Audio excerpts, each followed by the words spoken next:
Hello. It's now 5 o'clock. I just left Westward Ho Tenants Organization meeting after I had to get up and respond to what the former president was saying in the meeting. I'm glad he got far enough along in his thinking that he came to the meeting.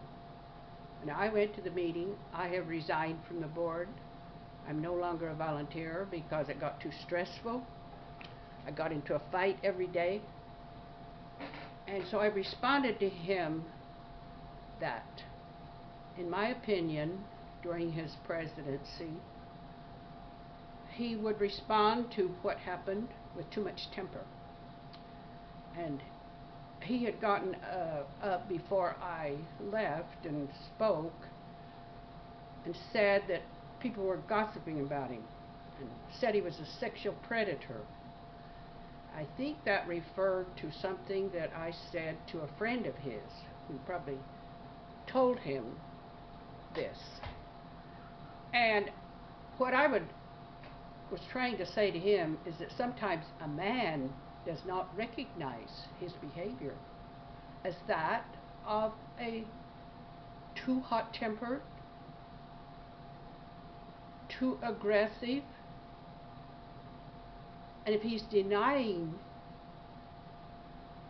and losing his temper when you try to tell him this, then you have no recourse as a member of the organization.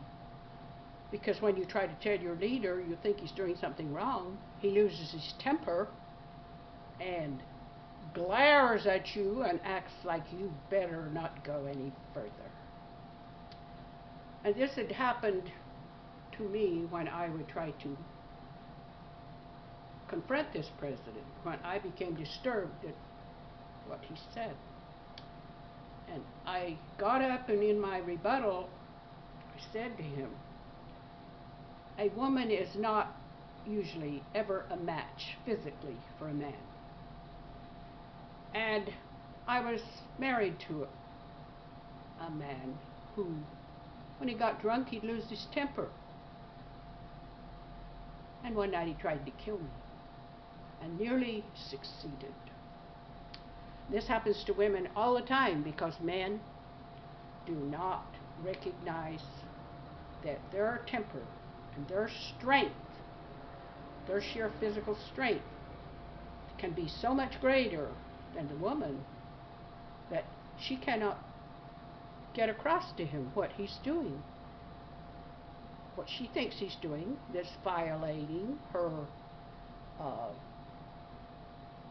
senses, what she thinks is right or wrong. She can't tell him because he's going to get too angry and he's not going to accept it. And he said during his part that he would take somebody to court who continued to gossip about him, I suppose referring that I said I didn't want him as president again. And that was exactly why. Because when he did things that I didn't think were right for a leader to do, and I tried to tell him, he did not receive it. He lost his temper. And I'll go to court with him. I'll say that if he wants to take me to court. That's why I said that his behavior was inappropriate for a leader. To me even. Losing his temper, refusing to see the point of anything I was saying. Once in a while he would listen to me. But as a whole, he didn't. And so I think that we got this out. There were quite a lot of people there. And we've had a lot of trouble in the tenants organization with people getting angry, saying too strong of stuff. Then the other people come back. Then we fight. And this is highly, highly stressful.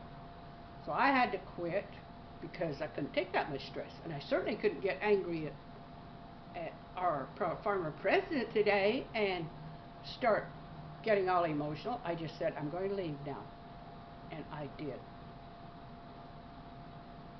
So this is kind of what happened in the tenants organization today, and members from the sociology department were there.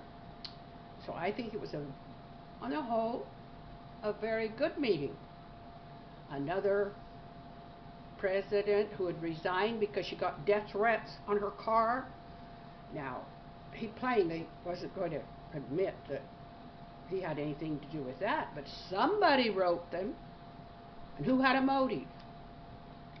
And we don't know who wrote them because they're anonymous. But we got somebody in here who thinks a death threat is appropriate. Might not be him, but whoever wrote a death threat, that's not appropriate behavior for a tenant to use when he doesn't agree with what the president is doing.